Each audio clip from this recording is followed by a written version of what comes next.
Hare Krishna to all of you. तो आज हम लोग देखेंगे BSc sixth semester third year के जूलॉजी फर्स्ट पेपर का चैप्टर फर्स्ट, जो कि है इनका टॉपिक जो कि है इंट्रोडक्शन टू लेमार्किज्म।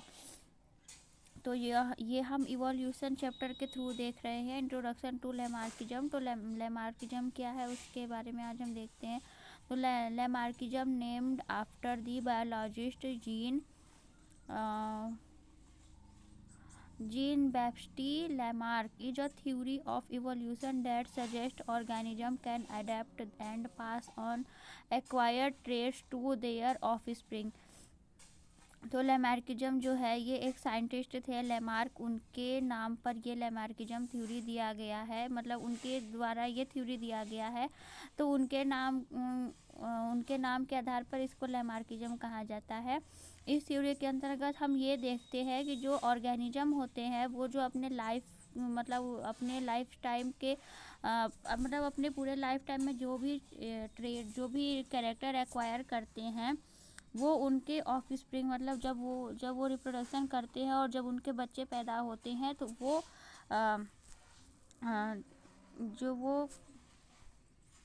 जो वो लाइफ टाइम जो अपने पूरे अपने लाइफ टाइम में जितने जो भी कैरेक्टर एक्वायर करते हैं वो उनकी आने वाले बच्चों में वो ट्रेड्स आ जाते हैं, ये लेमार्क का कहना था। हम देखते हैं कि लेमार्क का डेफिनेशन क्या है, उन्होंने क्या डेफिनेशन दिया। तो पहले का जो अर्ली डेफिनेशन उनका है, Lamarckism propose that an organism can pass on characteristic that it has acquired during its lifetime to its offspring।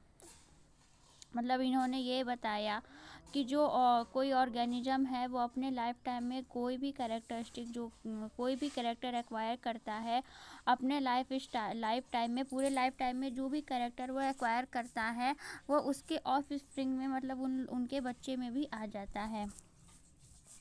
इसका ओरिजिन कब हुआ, तो it originated in the late 18th century through the work of Jean Baptiste Lamarck, a French naturalist.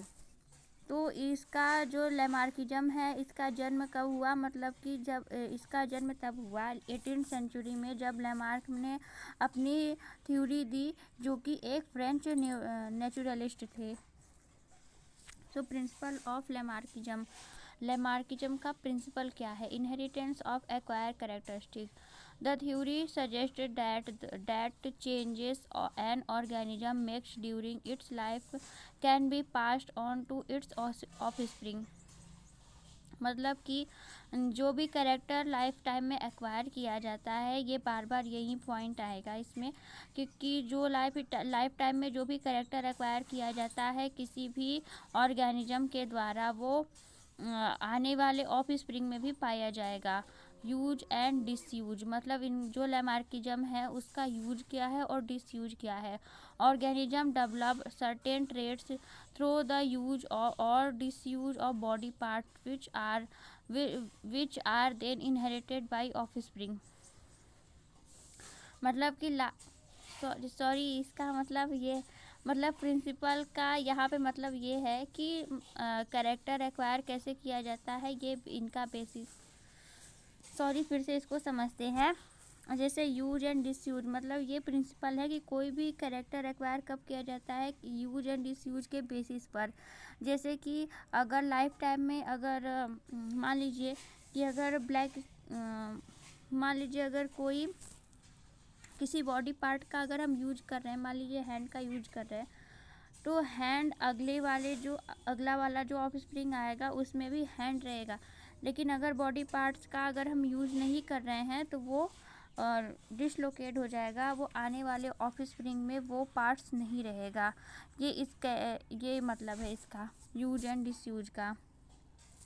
यहाँ पे दिया हुआ है जैसे organism develop certain trait through the use और disuse of the body parts which are then inherited by offspring. मतलब जिस body part का हम यूज करेंगे वो आने वाले जनरेशन में रहेगा, और जिस बॉडी पार्ट का हम यूज नहीं करेंगे वो आने वाले ऑफस्प्रिंग में नहीं रहेगा, ये इसका मतलब है।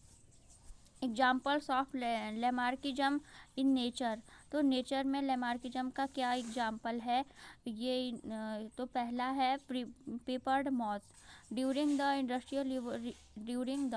Industrial revolution the coloration of peppered moth change to adopt soot cover trees. मतलब जब इंडस्ट्रियल रिवॉल्यूशन हुआ तो उस समय स्मोक और डस्ट के द्वारा जो पेड़ थे उनके जो तने रहते थे वो मतलब जनरली ब्लैक हो जाते थे। तो जो पेपर्ड मॉथ थे उन्होंने ब्लैक कलर एक्वायर्ड कर लिया, जिसकी वजह से वो प्रीडेटर्स के द्वारा मतलब प्रीडेटर्स से वो बच सके।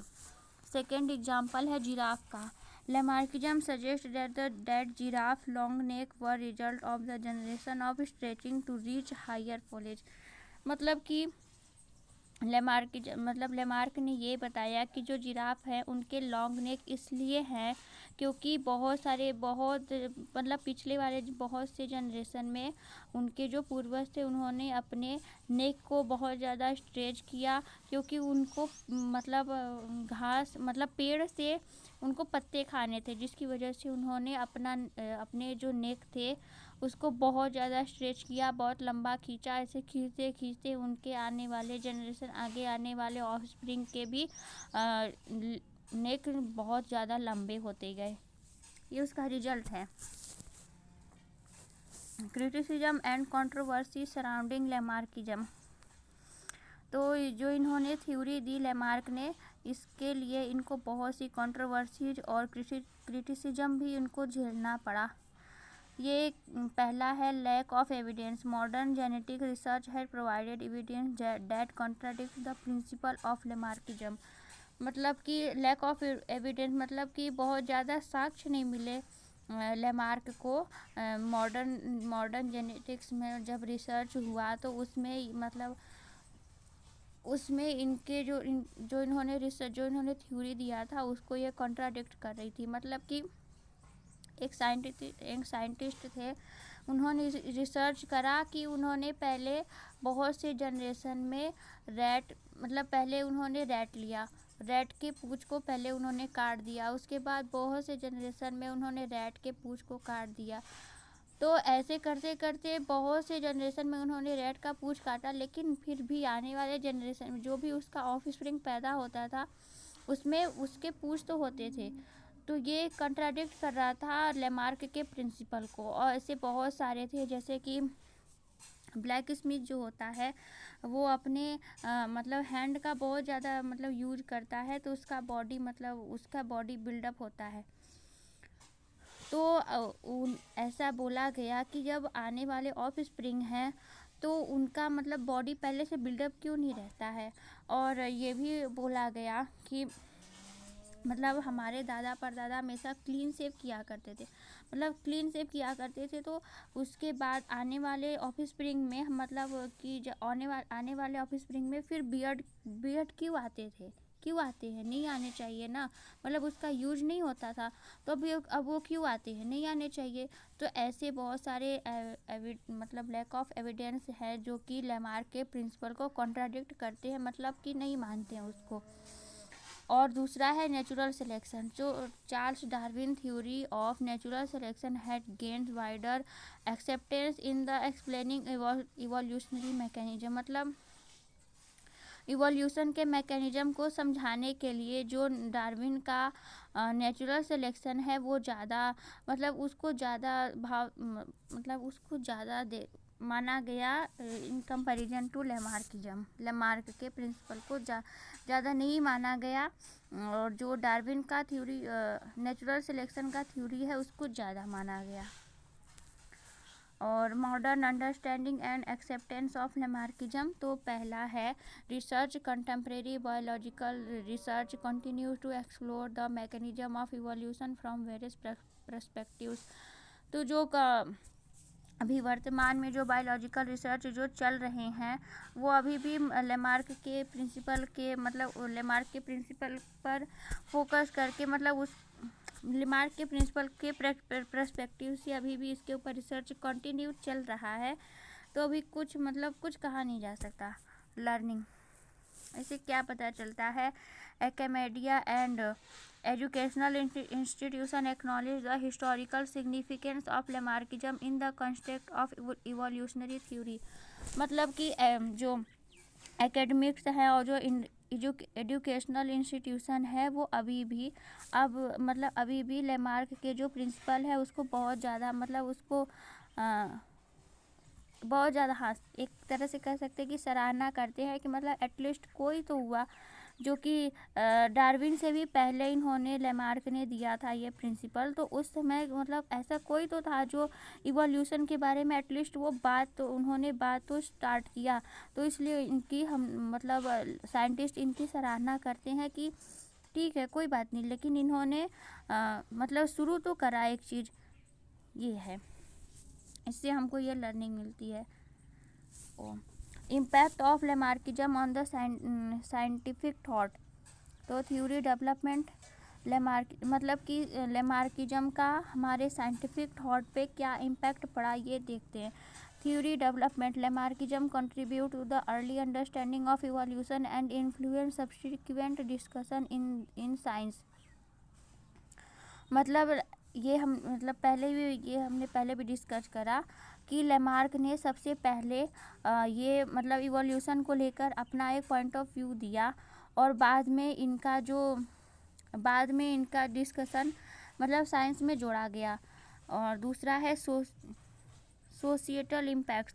It spark debates across scientific communities and the public shaping the discourse on species adaptation. इनके थ्योरी के द्वारा जो सोशल और पब्लिक और साइंटिस्ट में एक डिबेट हुआ, डिबेट का कारण बना, जिसकी वजह से कि कैसे स्पीसीज अपने आप को एडाप्ट करते हैं, कैसे इवोल्यूशन होता है, कैसे स्पीसीज आगे बढ़ते हैं। तो ये इसका कुछ इम्पैक्ट हुआ लेमार्किज्म का। Conclusion and future prospects of Lamarckism. So पहला legacy Lamarckism historical significance persist as a testament to the evolution of scientific ideas over time. कि लेगेसी होता है विरासत। तो कि जब लेमार्क ने कोई प्रिंसिपल दिया, कोई थ्योरी दिया, तो लोगों आने वाले साइंटिस्ट को एक अवधारणा मिली कि हाँ इसको बेसिस में रख के हम और भी चीज़ों का साइंटिफिक डिस्कवरी और इसको बेसिस में रख के हम और भी चीज़ें देख सकते हैं, जान सकते हैं। Exploration. Scientists continue to explore the nuances of evolutionary mechanism, drawing inspiration from early ideas or like Lamarckism. तो सेम पहले पॉइंट की तरह ये भी है कि लेमार्किज्म को बेस में रख के कि आने वाले साइंटिस्ट को ये कुछ आइडिया मिला कि हाँ इस पॉइंट ऑफ व्यू से भी हम इवोल्यूशन को समझ सकते हैं, उसके बारे में हम जान सकते हैं। Okay, thank you for watching this video. Please like share and subscribe my channel. तो मिलते हैं आपसे नए वीडियो में, तब तक के लिए keep studying, keep smiling. Hare Krishna to all of you.